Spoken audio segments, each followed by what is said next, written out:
A lo largo de mi carrera como fiscal, tuve contacto con los tipos más variados de delincuentes, pero ningún caso me llamó la atención y los asesinatos brutales. Entre ellos, los crímenes cometidos por los asesinos en serie siempre se destacan por su naturaleza peculiar. Las razones que, aunque tienen sentido en la mente del asesino, son completamente incomprensibles para la ley, lo que sigue su incesante curso en busca de la verdad. Hoy compartiré una historia que, aunque parece común a primera vista, esconde detalles tan únicos que le dieron al criminal un apodo intrigante, el asesino de la educación. A medida que se desarrollan los hechos, comprenderá por qué este nombre, a primera vista, tiene mucho sentido. Todo comenzó con una llamada del delegado Seif, un profesional competente con el que había trabajado en varios casos complejos. Su colaboración siempre ha sido valiosa, y esta vez no sería diferente, aunque el camino hacia la solución del crimen estaba lejos de ser simple. Como tenía mi café negro, como siempre, contestó el teléfono. Al otro lado de la línea, la voz firme de Seif ya anunció noticias. El fiscal: tenemos un caso de doble homicidio. Un niño y una niña fueron encontrados muertos en un automóvil, en un desierto. Alguien pasó, vio goteando sangre del vehículo y nos advirtió. Cuando llegamos, los dos fueron con los cuellos cortados precisamente, como si se hubieran saltado. Tiempo. Seif continuó, frustrado, los miembros de la familia aún no han sido notificados. Pero ya estamos movilizando a los equipos para recolectar testimonios.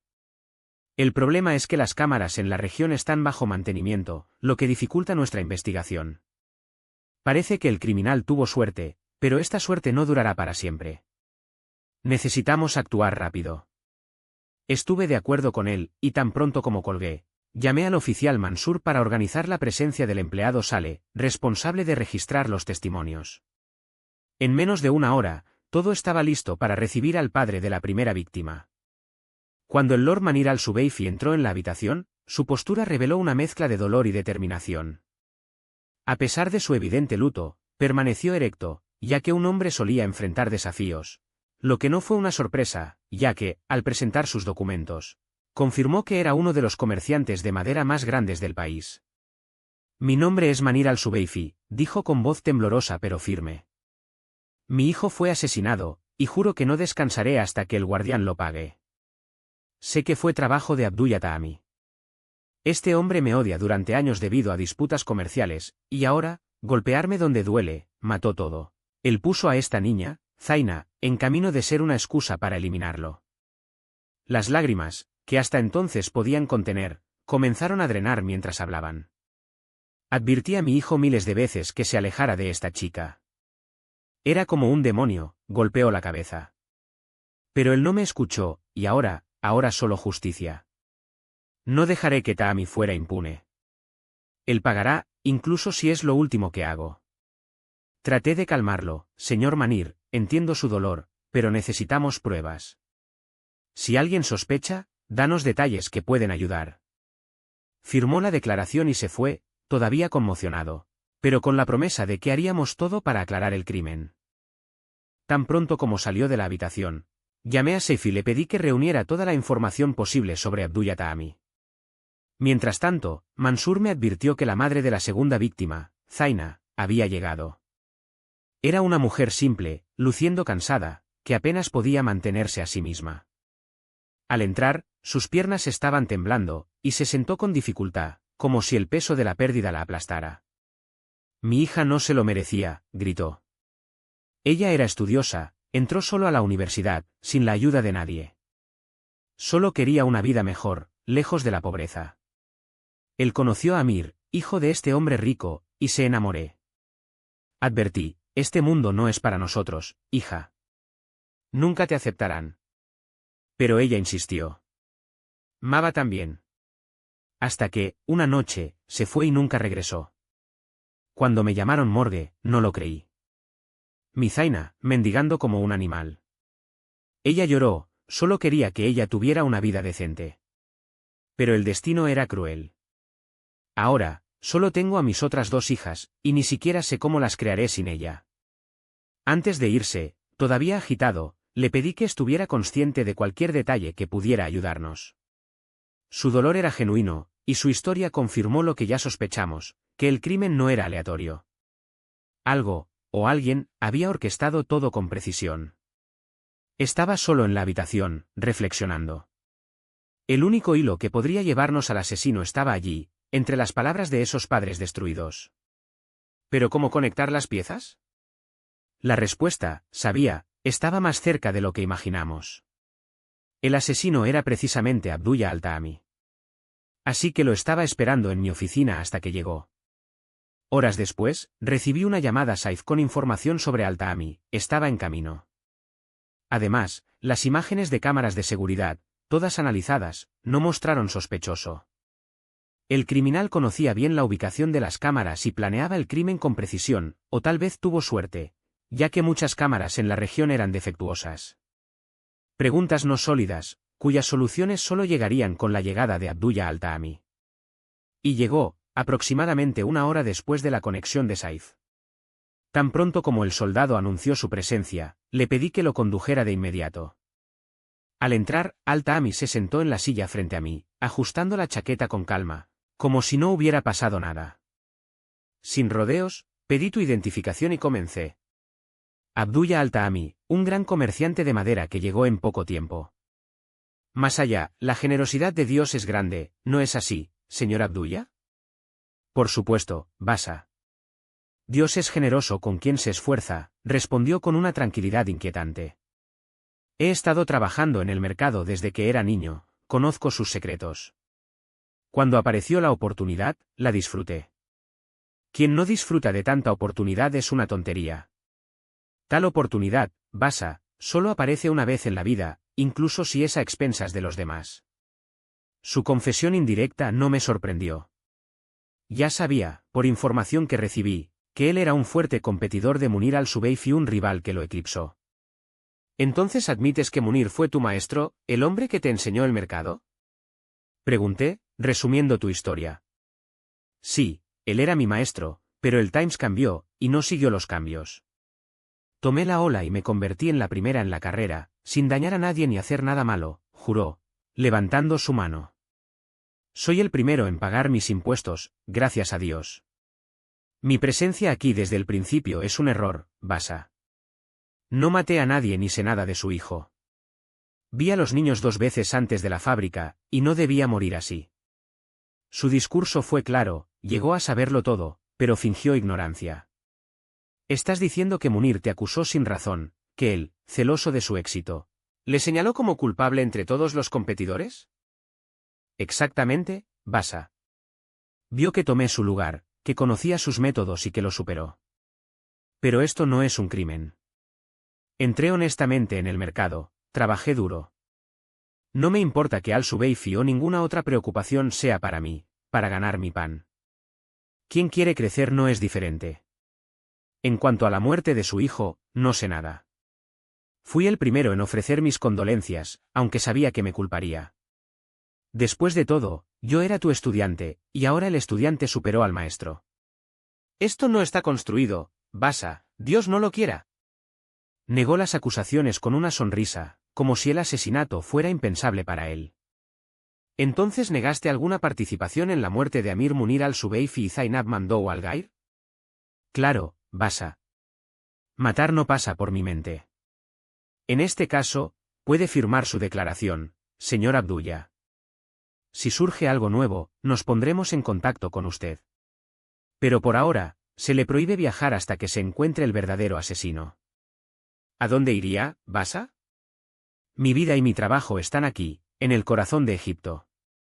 Si necesita algo, estoy disponible, dijo, firmando el documento firmemente antes de irse. Tan pronto como salió de la oficina, llamé a Saif y transmití toda la información obtenida. Cuando terminó, comentó. Este hombre no parece confiar en nadie, Bas. Su negocio es sospechoso, pero hasta donde sabemos, no es un asesino. Aún así, hay algo mal. Si lo ponemos bajo vigilancia, descubriremos más. Eso es exactamente lo que quiero, Saif. Abdullah al-Tahami necesita ser monitoreado. No sabemos qué puede hacer en los próximos días. Pasamos 2 días como este, buscando una solución al caso, mientras Saif estaba investigando al-Tahami sin encontrar nada nuevo. Sabía que lo vigilamos, Pero no había forma de ocultar nuestra sospecha. Hasta, 2 días después, algo sacudió todas mis teorías basadas en los testimonios de Munir al-Subeifi y Abdullah al-Tahami. Fue entonces cuando Saif me llamó, afirmando que habían encontrado 2 cuerpos en un lote vacante. Un joven y una mujer joven, asesinada de la misma manera brutal que Amir y Zainab. Esta vez, sin embargo, había algo diferente: el niño había luchado contra el asesino, como lo demostraron los rasguños en su cuerpo. Ahora ya no enfrentábamos un crimen aislado. El asesino había repetido su método, pero con una variación: la resistencia de la víctima. La pregunta que no me dejó en paz fue: ¿por qué matar de esta manera? ¿Por qué este patrón? El caso ya no se trataba de un asesinato. Era algo mucho más grande. Para no perder el hilo, continué las investigaciones tan pronto como el padre de la segunda víctima llegó a la estación de policía. Con ojos hinchados de llanto, entró en mi oficina y me miró con una mirada de desesperación. Profesor Samir, sé que este no es el mejor momento, pero su presencia aquí es crucial. Cualquier información que nos dé puede ser decisiva. Comencé cuando el empleado se preparó para registrar el testimonio. No puedo creer que Luay esté muerto, dijo, mi voz rota. Lo estropeé, le di todo lo que quería después de que su madre falleció. Y ahora mi Mimos lo ha llevado a muerte. Si pudiera retroceder en el tiempo, habría sido rígido, le habría enseñado responsabilidad. Su culpa fue visible, y su dolor, genuino. Profesor Samir, entiendo lo que sientes. Pero tenemos que centrarnos en encontrar al asesino. Cualquier detalle, por pequeño que sea, puede ayudarnos. ¿Lo haya tenido enemigo? ¿Alguien que lo amenazó? ¿Tu vida personal, cómo fue? No sé nada. Exclamado, desesperado. No me dijo nada, solo dijo que todo estaba bien. Y ahora se ha ido. Su frustración era comprensible. Traté de extraer más información, pero él estaba perdido, sin respuestas. Mientras tanto, el padre del joven entró a continuación. Usando una galabella típica de Alto Egipto y con una barba bien guardada, su postura no era de tristeza, sino de ira contenida. Salí de la obligación, pero mi hija era pecadora, declaró sin rodeos. Ella me avergonzó a su familia. Una hija que salió por la noche para encontrar hombres, que Dios la perdone, pero merecía su fin. Su discurso fue duro, casi cruel. ¿Estás diciendo que su muerte es justa? Pregunté, sorprendido. ¿Justo? No, Basa. Pero ella nos deshonra. Mejor moriste y traiste tu vergüenza contigo. Su fría indiferencia me quedó aturdido. No había lugar para el diálogo. Firmó su declaración y se fue, convencido de que su hija merecía ese destino. Pero algo no superó. Tu falta de dolor, tu ira, era demasiado sospechoso. Por precaución, ordené que también se pusiera bajo vigilancia. Al día siguiente, sin embargo, el caso tomó un curso aún más oscuro. Saif ingresó a mi oficina con una expresión preocupada y me informó que el hijo de Al-Tahami había sido secuestrado. Por supuesto, Sin Al-Tahami acusó directamente a Subeifi. ¿Pero por qué Subeifi? Yo pregunté. Estaba en la foto que teníamos, así que le pedí a Saif que lo trajera a la estación de policía. Tomaríamos sus tíos y veríamos a dónde nos llevaría el caso. Pero las cosas comenzaron a complicarse. Los hilos de la investigación se entrelazaron, y el caso, que ya estaba confundido, se enredaron aún más. Hasta que un primer nudo comenzó a desatar cuando Subeifi llegó a la estación de policía. Entró con mi oficina con calma, sin esperar a que me ofrezca sentarse, e incluso antes de decir algo, le preguntó si podía encender un cigarrillo. Ese gesto, junto con su postura, confirmó lo que ya sospechaba: estaba ante el hombre que había secuestrado a Salem, hijo de Abdullah Al-Tahami. Para que se sienta seguro y creer que su plan había funcionado, sonreí y dije: por supuesto, siéntete libre. Luego lanzó, con un tono de desafío: ¿encontraste quién mató a mi hijo o todavía no? Solo un padre que perdió un hijo habla así. Antes de que pudiera reaccionar, continuó, tratando de justificar su frialdad. No estoy aquí para quejarme de la muerte de mi hijo. Pero si crees que pondré mi derecho solo para mantener las apariencias, estás equivocado. Creo que si bien el caso está en sus manos y los del gobierno, se hará justicia. Por supuesto, dije, manteniendo la calma. Tomamos nuestro trabajo muy en serio. Y, por cierto, ya hemos confirmado que Al-Tahami no tiene nada que ver con la muerte de su hijo.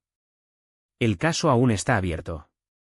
Si tiene otro sospechoso, sería bueno compartir con nosotros. Lo acusé apresuradamente, admitió con un suspiro. Era mi estudiante, un joven brillante. Lamento haber sospechado de él. Pero si realmente te importa tu estudiante y quieres lo mejor para él, entonces debes preocuparte por tu hijo también. ¿No sabes que Salem fue secuestrado? La jobla Walaku Watailla Villa, no hay fuerza ni poder sino en Dios, murmuré. Salem es un buen chico, heterosexual, que solo quiere bueno para los demás. Por lo que veo, no sabías nada sobre el secuestro antes de venir aquí. ¿Cómo podría saberlo? Tu trabajo es tener ojos en todas partes, dijo molesto. Ahora me acusas de secuestrar a Salem. Lo respeto, ¿cómo podría hacerlo? Lo que estás diciendo no tiene sentido, dije con firmeza. Si tuviera alguna relación con el secuestro, estaría involucrado en algo muy serio. Esta es una seria acusación. Explotó. No permitiré que nadie me acuse así. Estoy exhausto, destruido por la muerte de mi hijo, ¿pero secuestrado? ¿Para qué? ¿Y dónde estaría el gobierno mientras lo haría todo? Los crímenes como el secuestro son graves, Eid, le dije, mirándolo a los ojos. La penalización es larga y dura. Piensa en lo que estás diciendo. Todavía estaba tratando de defenderse, pero lo interrumpí. Secuestrar a Salem y matarlo no traerá de vuelta a su hijo. Por el contrario, esto solo lo hará un criminal a los ojos de la sociedad. Todo lo que ha construido en años será destruido en un momento. Lo que es seguro es que colaboras con nosotros. Cuando tomamos al verdadero asesino, tu conciencia estará en paz. Nunca olvidaré la muerte de mi hijo, dijo, su voz se embarcó. Pero matar a Salem no resolverá nada. Solo aumentará mi dolor. Fue entonces cuando Eid comenzó a llorar. Confesado, entre las lágrimas. Fui un error, Basa. Amir vivió lejos de mí. Su madre lo estropeó, le dio todo lo que quería, y al final fui quien pagó el precio. Si lo confrontara, él me odiaría y perdería el respeto de los amigos. Cuando creció y quería un auto, le dijo, ven a trabajar conmigo en la fábrica durante un mes, y te daré un auto de 0 kilómetro. Pero él respondió, ya soy un adulto, quiero mi propio negocio. No era como Abdullah, que sabía cómo educar a su hijo. Salem trabajó en la fábrica, aprendió, sufrió, y hoy es un éxito. Mientras tanto, mi hijo. Su voz falló. Con la muerte de Amir, no pensé en nada más que culpar a Al-Tahami. Pero, ¿por qué mataría a mi hijo? Tenía todo para verlo prosperar. Por su confesión y desesperación, estaba claro que no tenía nada que ver con el secuestro de Salem. Aún así, su actitud requirió una respuesta.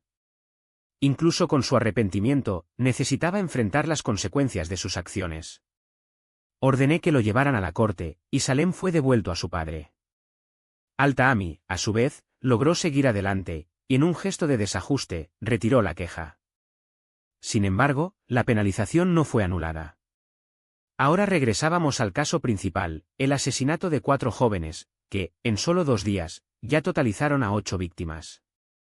Fue entonces cuando recibí una llamada de Saif informando sobre 2 crímenes más cometidos de la misma manera. La prensa y las redes sociales explotaron con las noticias, nos enfrentamos a un asesino en serie, un monstruo que cazó a los jóvenes en situaciones de compromiso. Algunos sitios satíricos incluso lo llamaron el asesino de la educación, burlándose de que sus crímenes eran una forma poco saludable de disciplinar a los jóvenes. Dada la gravedad, intensificamos la vigilancia en el área aislada donde ocurrieron los crímenes. Cualquier movimiento o persona sospechosa con comportamiento extraño sería arrestado de inmediato. Sabíamos que después de 4 crímenes intentaría un quinto, después de todo, ya se consideraba invencible. Pero nadie escapa de justicia. Hicimos un plan, fingiríamos no notar autos estacionados con parejas en ese. Situaciones íntimas. Sería el cebo perfecto. Y, como predijimos, no tardó mucho. Durante la vigilancia, uno de nuestros vehículos vio a un hombre en el choque de 40 choques contra el vaso de un automóvil.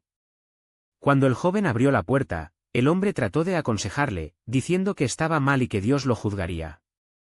El niño, claramente alterado, tal vez por el alcohol, respondió con grosería. Antes de poder retirar el cuchillo que llevaba para matar a la víctima, nuestros agentes lo inmovilizaron. El asesino, o más bien el educador, como él mismo se llamaba a sí mismo, era Eid Abdel Sabor, un maestro de idioma árabe en una escuela privada. Ahora, sentado frente a mí, sonriendo como si no tuviera peso en su conciencia. Por el contrario, parecía orgulloso. Sí, maté a estos jóvenes, admitió sin remordimiento. La sociedad y el Estado deberían agradecerme por lo que hice. Puedes arrestarme, pero tan pronto como salgas de aquí, lo haré de nuevo. Mis actos son educar y disciplinar. Estos jóvenes son inmorales, viven en el pecado, y alguien necesita enseñarles una lección. ¿Y quién te dio el derecho de decidir quién vive o muere? Pregunté, conteniendo la furia. No eres un juez, no tienes autoridad para ejecutar a nadie. Solo Dios tiene este poder. Soy un instrumento, dijo, con una condena por enfermedad. Preservo los valores que la sociedad ha perdido con las redes sociales, con esta combinación indecente entre hombres y mujeres. En mi clase, los chicos están de un lado, las niñas por el otro. Si se permitiera la convivencia entre sexos, todo estaría permitido. Los jóvenes corrompieron, las chicas que pierden su honor y luego viven con vergüenza, lo advertí, pero nadie escuchó. No eres un juez, repetí firmemente. Tus leyes son tuyas y tu única. Lo que hiciste fue romper corazones, destruir a las familias. Si su educación era mala, dependía de usted, como maestro, guiarlos con palabras, no con violencia. ¿Palabras? Se rió de desdén. Hoy en día, nadie escucha consejos. Se rieron de mis advertencias, me llamaron vieja. ¿Un maestro respetado, reducido a caminar por las calles con un cuchillo en la mano? No, Basa. Esto es una consecuencia de una sociedad que ha abandonado a Dios. Mataste a 8 personas, dijo, mirándolo a los ojos. 8 familias destruidas. El miedo que sembraron no es educación, es terror. Los jóvenes ahora vivirán por temor a ser la próxima víctima, no por respeto a los valores, sino por la terminación de un asesino. El miedo es un maestro, dijo. Si tuvieran miedo de Dios, no tendrían que tener miedo de mí. El miedo que impones no proviene de Dios, le dije. Viene de una mente enferma que cree que tiene derecho a juzgar y ejecutar. La verdadera educación viene a través del diálogo, la orientación, no el cuchillo y la sangre. Todavía trató de justificarse, pero sus palabras no tenían fuerza. Frente a mí, no era un héroe, sino un criminal que había usado la máscara moral para ocultar su crueldad. Y cuando lo enviamos a prisión, quedó una pregunta en el aire: ¿cuántas vidas sería necesario que él entendiera que nadie, ni siquiera un maestro, tiene derecho a convertirse en verdugo? La escuela me lo había quitado, pero lo había mantenido en su bolsillo como un trofeo macabro. Le advierto con un tono frío, si lo volviera a ver actuando así, no solo lo denunciaría, sino que lo dejaría sin futuro. Justo esa misma noche, cuando regresé de una clase, me encontré con un par dentro de un auto. Sus gestos no dejaron dudas sobre lo que hicieron. En nombre de la educación antes de enseñar, mi lema distorsionado, llegué a la ventana del vehículo. Le dijo al niño que esto no estaba bien, que sus acciones podrían tener serias consecuencias si su familia se enterara. Él, arrogante, respondió que debía cuidar mi vida, que se casarían. Palabras vacías para alejarse. Pero no volví. Le requerí que la chica se fuera conmigo. Cuando intentó asaltarme, la cuchilla apareció en mis manos. No sentí nada más que el movimiento mecánico del corte, primero en él, luego en él. También merecía su castigo, un castigo proporcional a su falta. En mi lógica perversa, la justicia tuvo que ser ejemplar, y, debido a que era ejemplar, tuve que repetir el acto no 1 sino 2 veces. Hubo quienes se resistieron, por supuesto, pero la verdad nunca se inclinó. Los medios de comunicación difundieron las noticias y el miedo se estableció, dentro y fuera de la escuela. Esa sensación de control, que tenía razón, que solo eran gusanos para ser eliminados, me hizo creer que mi misión era justa. Y.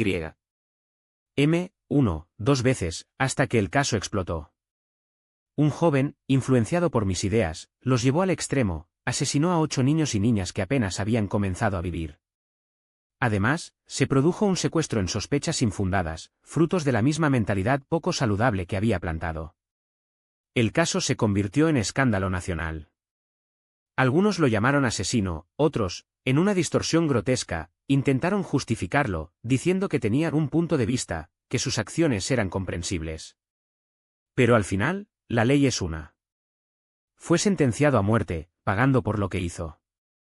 ¿Y tú? ¿Qué opinas?